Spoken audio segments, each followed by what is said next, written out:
오늘 주시는 하나님의 말씀은 사사기 7장 15절에서부터 25절까지 말씀입니다. 제가 22절 읽도록 하겠습니다.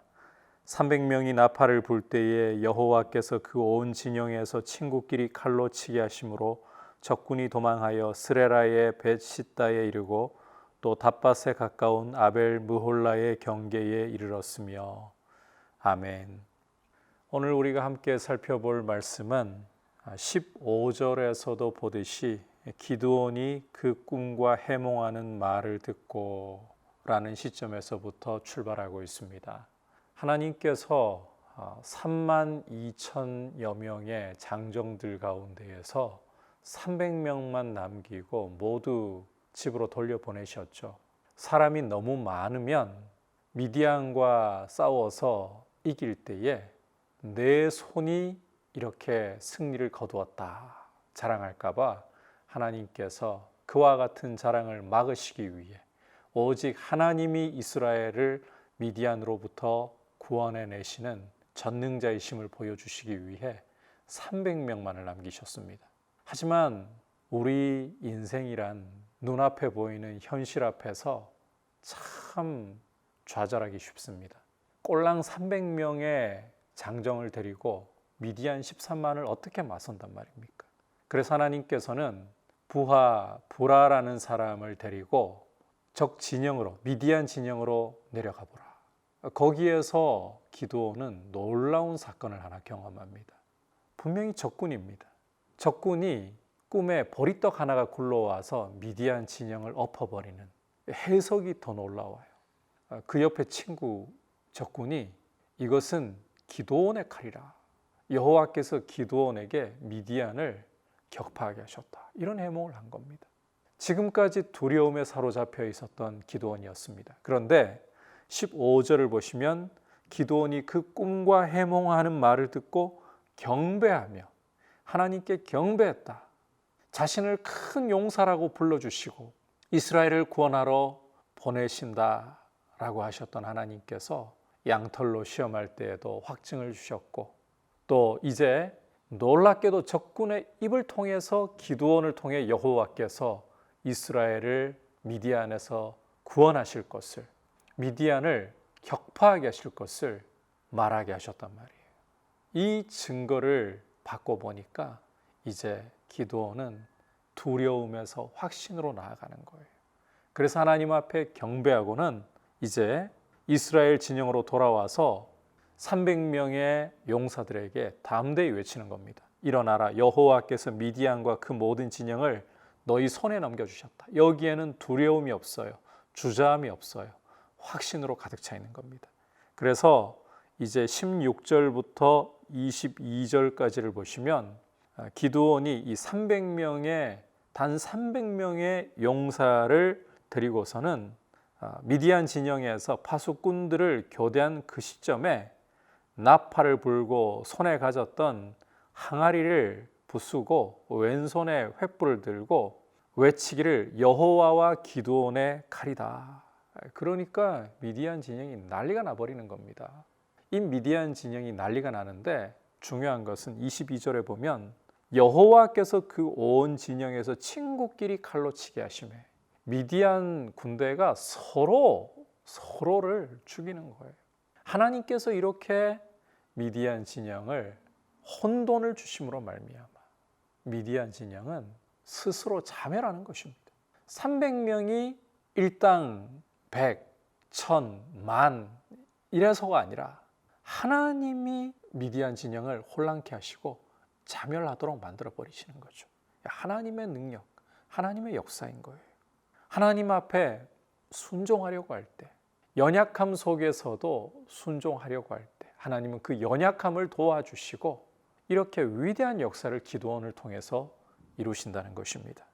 우리가 하나님 앞에서 아무리 겁이 많고 소심하고 주저함이 많은 사람이라 할지라도 하나님 뜻대로 순종하기로 결심할 때 하나님은 우리의 이 인간적인 연약함, 이런 두려움, 이런 주저함을 전혀 문제 삼으시지 않으시고 거기에 제약을 받으시지도 않습니다.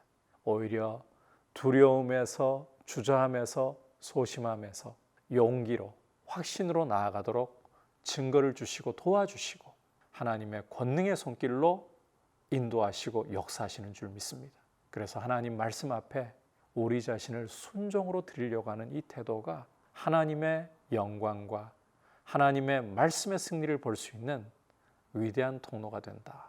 이 사실을 꼭 기억하시기를 바랍니다.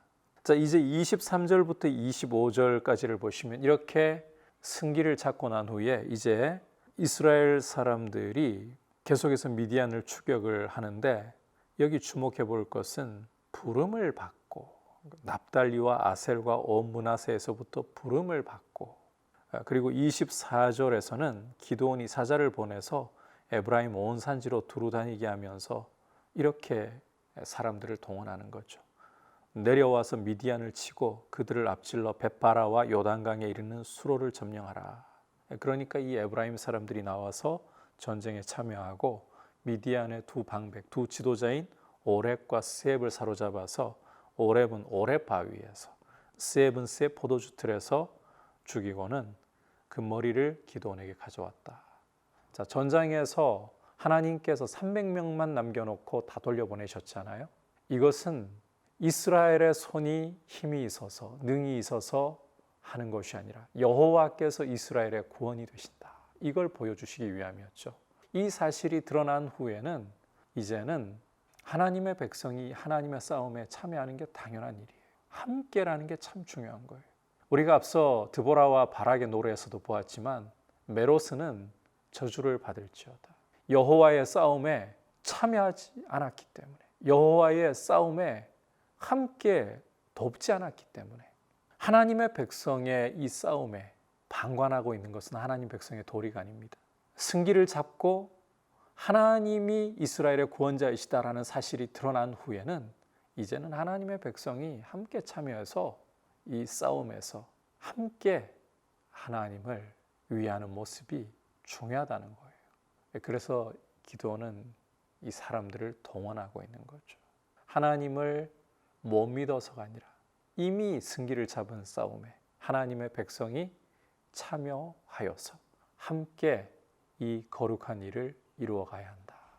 우리의 영적 전쟁도 마찬가지입니다. 우리 주 예수님이 십자가로 마귀의 정수리를 깨뜨려서 이미 승리한 싸움이에요. 하지만 영적 전쟁은 우리 주님이 승리하신 것으로 끝나는 게 아닙니다. 우리 성도들이 주님 다시 오실 날까지, 최후 승리의 날까지 저 마귀의 권세와 싸우게 하셨어요. 원수가 아플 기회를 우리에게 주신 거예요. 따라서 교회가 함께 영적 전쟁 가운데에서 죄와 사망 권세와의 이 전쟁 가운데에서 힘써 거룩함을 이루어가기 위해 싸워야 되는 것이죠. 이러한 모습을 우리가 가지고 있어야 되는 것입니다. 지상의 교회는 전투하는 교회라고 불립니다. 천상의 교회는 승리한 교회. 하지만 이 땅에서는 죄와 사망 권세와의 싸움 가운데 있는 교회. 그래서 요한계시록을 보시면 하나님의 백성을 상징하는 숫자가 14만 4천이잖아요. 이 14만 4천이라는 것은 12 곱하기 12 곱하기 1000이에요.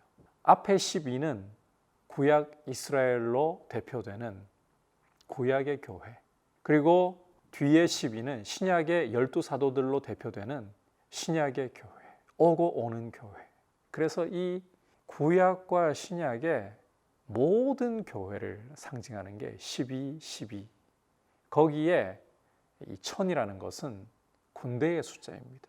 그래서 오고 오는 세대의 이 지상의 교회는 영적 전쟁 가운데 최후 승리를 얻기까지 죄와 사망 권세와 싸우고 있다. 이걸 보여주고 있는 거예요.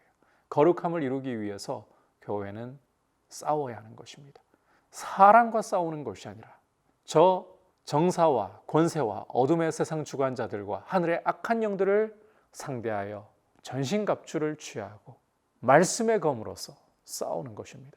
무시로 기도하고 성령 안에서 깨어 기도함으로써 싸우는 것입니다.